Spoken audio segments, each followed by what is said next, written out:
ครับสวัสดีครับมื้อนี้สิไปหน้านะครับมีฝนตกนะครับวันนี้พายุเข้าครับพายุเข้าเต็มขึ้นนี่ครับจะลองไปเบิ่งน้ำอยู่หน้าครับว่าจะไปปล่อยน้ำออกครับ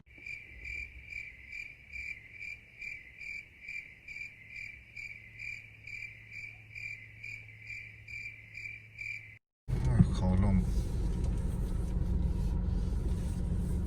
พายุเขาลม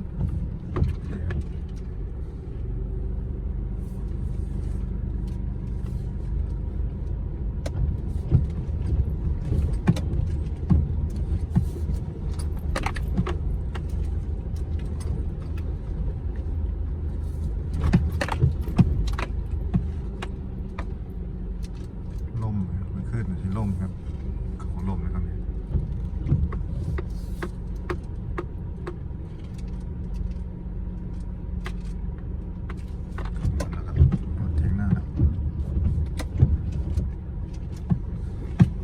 มาเถียงหน้าทั้งคุณมาเรียนประจำ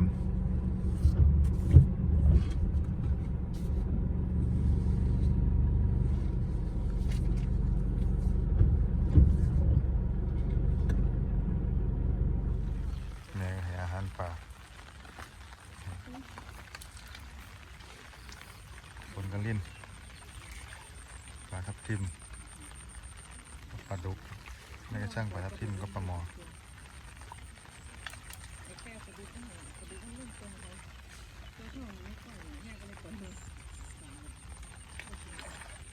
ปลาดุกมากินเนี่ยปลาทับทิม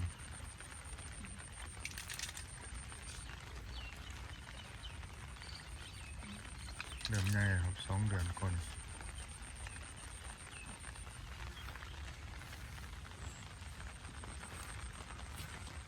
คนมาขึ้นเขาลมโอ้เขาลมรถเลยครับนี่ครับลมเขาก็เริ่มเลี้ยงแล้วครับนี่เขาเริ่มเลี้ยงแล้วครับลมมองมุมเนี่ยครับ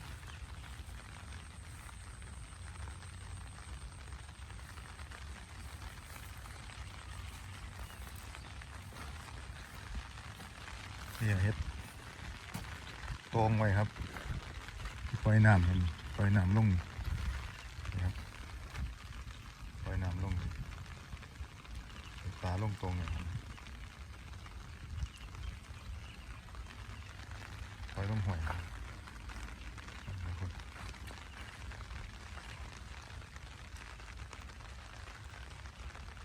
แม่ครับมานำ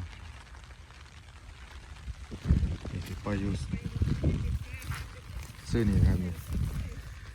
ครับสิปล่อยน้ำครับท่อใหญ่กันเลย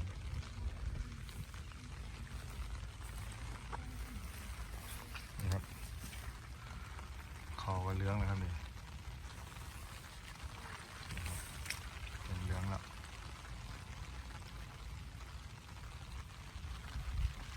มันมีลมครับพายุเขามาขึ้นในลม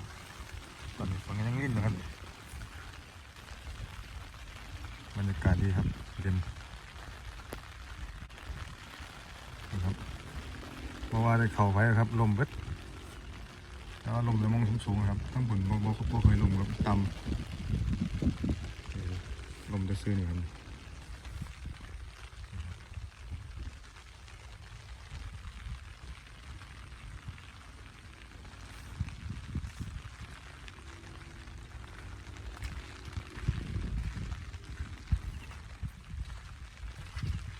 ชมบรรยากาศลิ้นหอยลิ้นพร้อมครับบรรยากาศดี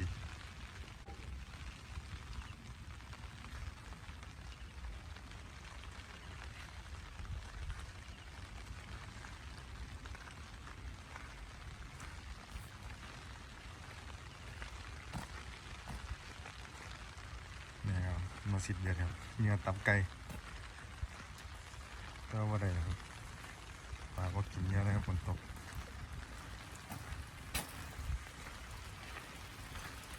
นี่ครับ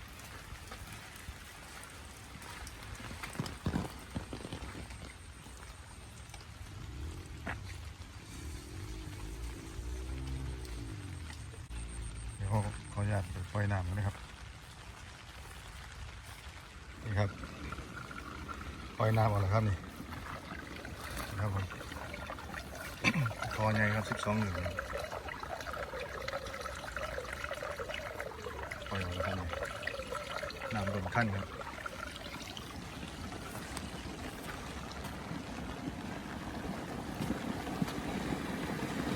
นี่ครับปล่อยออกมาหนึ่งครับตรงๆครับ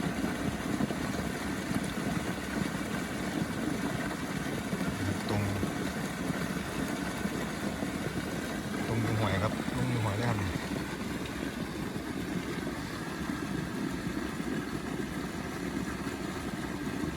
เรื่องมันจะมีป่าครับต้องไว้ครับ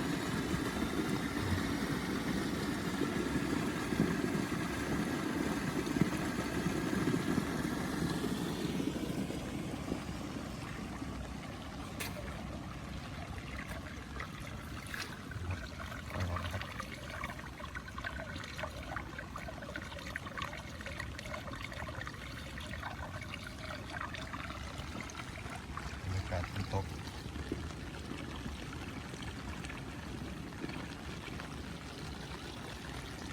บรรยากาศดีครับ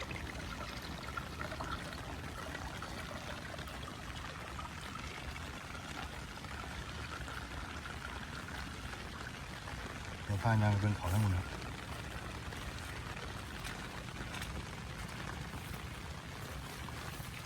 ใส่กับหลอบกบอันนี้เอามาล้างน้ำครับนี่ใส่ไว้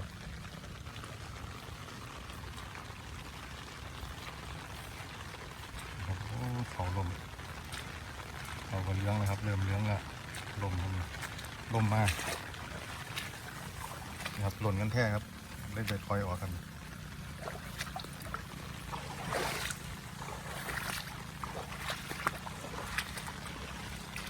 ลมจะมองสูงเลยนะครับมันเป็นสูงลมบรรยากาศฝนตกครับ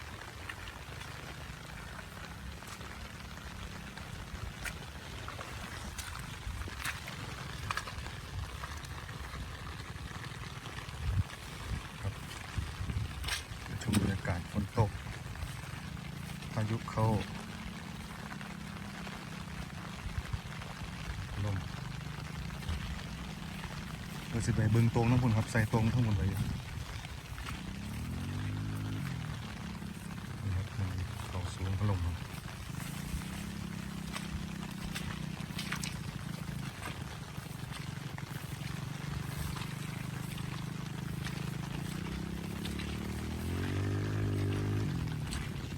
ตรงไว้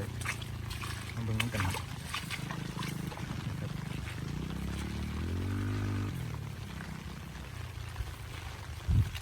กำลังไหลเลยครับ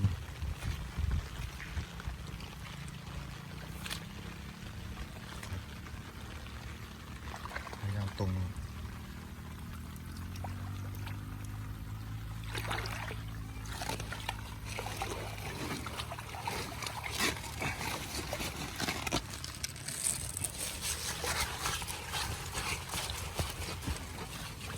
ที่ดูแล้ว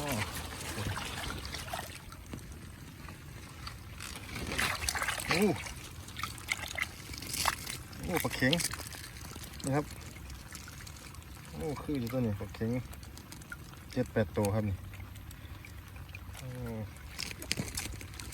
ใส่ไว้โดนนะครับบ่ค่อยลงฝนตกมาขึ้นนี่ปลาลงกันนี่นะครับเข็งหน่อยนะครับ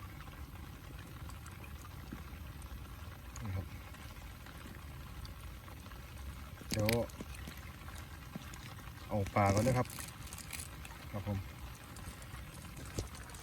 เอาถังมาใส่ปลากันครับปลาช่อนมีแต่ปลาเข็งกัน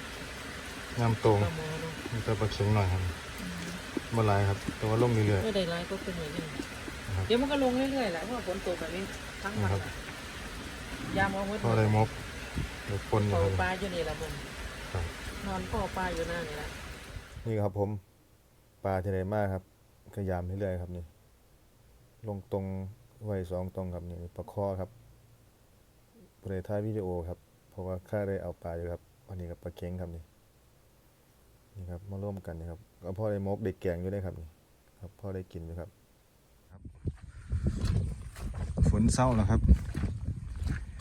เป็นยางบึงหลอบกับไส้ไปครับแต่ว่าท่านกูดครับไปพาไปเบิ่งสิครับไส้เมื่อกี้นี่ครับไส้แล้วฝนก็เศร้าตกครับนี่ครับไส้อยู่นี่ครับโอ้ปลาซิวหลายนี่ครับไส้อยู่นี่หลอบไส้ไว้มีไส้หลอบครับปล่อยน้ำชักษาครับนี่บ่ได้ปล่อยหลายครับเพราะว่าน้ำสิล้นขั้นล้นตะลิ่งนะครับเลยต้องปล่อยออกครับนี่ครับมีเฟือกกันปากท่อไปอยู่ครับกันปลาจากสาออกครับนี่ครับครับใส่เฟือกไว้กันไว้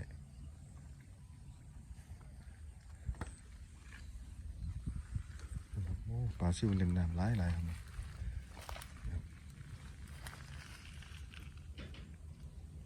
กันใส่เสด็จปลาซิวอยู่ครับนี่นึกว่าไม่ได้ใส่ครับเอารอบใส่กับปลาเค็งกับบอลอยู่ข้างหน้าเดี๋ยวพาไปเบิ่งไส้ครับ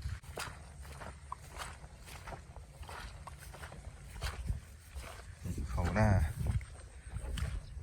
ท่างนี้กันไก่จะได้เกี่ยวแล้วครับนี่เหลืองแล้วนี่ครับพายางไปเบิ่งไส้ครับเขาลม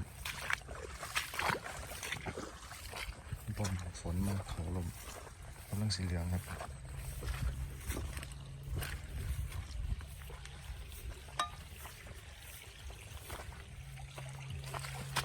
เราก็ปล่อยน้ำออกนะครับเตรียม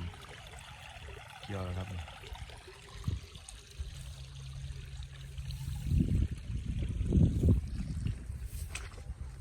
แต่ว่าทั้งนี้บ่ลมครับทั้งนี้ต้นบ่สูงครับบ่ลมนี่ครับทั้งนี้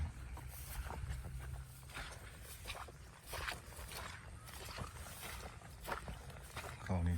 ต้นบ่สูงครับบ่ลมครับช่วงนี้บ่ลมครับนี่ต้นต่ำ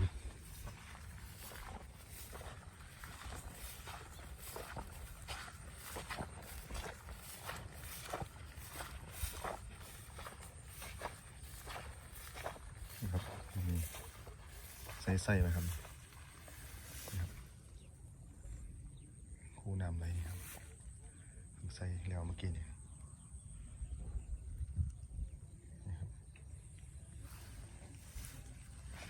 หมดแล้วครับจักหน่อยครับจังมายามนี่ก็เป็นตอนเศร้ามื้อไปแล้วครับโอ้ยหน้าปลาก็ลมกันนี่ลมเงียงลมครับท่านี้ก็ลมกันนี่พายุมานี่ครับทางขวามือนี่เป็นหน้าข้าวเจ้าครับข้าวเจ้าว่าค่อยล่มครับว่าบ่สูงครับทั้งพี่กับข้าวเหนียวก็บ่ค่อยล่มกันงานนี้ครับค่อยสูงครับนี่ครับน่าชมครับข้าวเจ้ามีลมน้อยนึงครับคนเดียว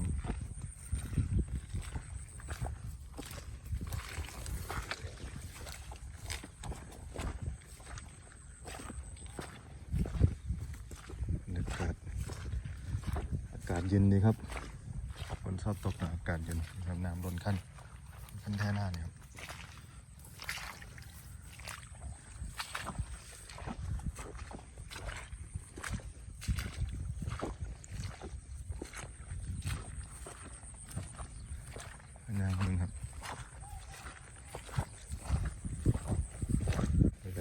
ชั้นกันครับ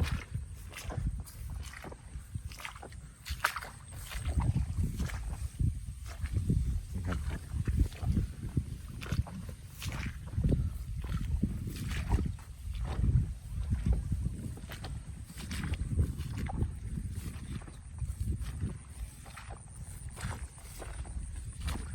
ทางซ้ายทางขวานี่เป็นหน้าเขาเจ้านะครับนี่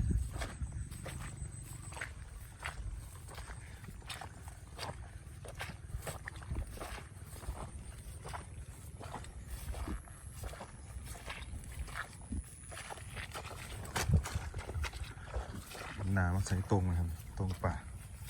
นะครับปล่อยน้ำจากหน้าครับใส่ตรงเลย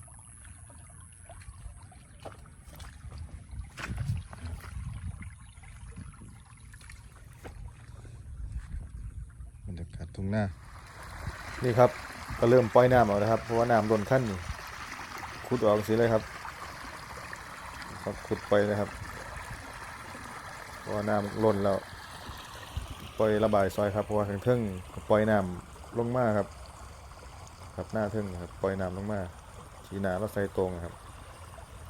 ต้องมาขุดระบายน้ำซอยออกครับนี่เพราะว่าเดี๋ยวสิระบายว่าท่านครับนี่ครับปล่อยลงกันเลยครับนี่น้ำร้ายครับปีนี้ปีที่แล้วได้สูบน้ำใส่หน้าครับปีนี้นี่บ่ต้องเลยครับนี่จะปล่อยน้ำออกครับปีนี้นี่ครับผมน้ำร้ายครับน้ำร้ายชมบรรยากาศรอบๆครับโอ้น้ำร้ายกาก็บ่ค่อยร้ายครับแต่ว่าได้กินเรื่อยๆนะครับพอได้อยู่ได้กินนะครับนี่พอได้มีแนวอยู่แนวกินครับนี่ไปครับนี่ครับผม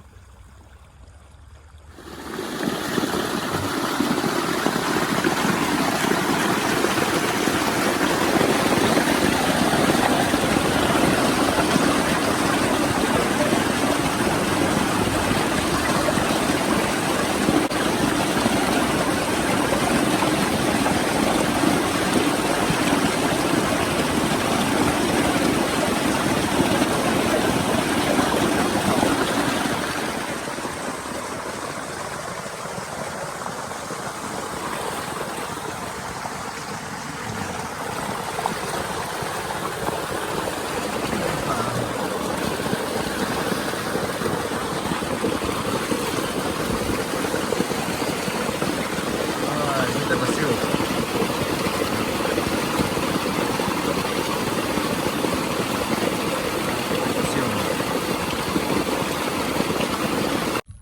ครับสำหรับคลิปนี้ก็ขอจบไว้สำนี้นะครับเดี๋ยวมีโอกาสเดี๋ยวจะถ่ายให้ชมบรรยากาศมึงเรื่อยๆครับผมครับสำหรับคลิปนี้ก็ขอสวัสดีครับผม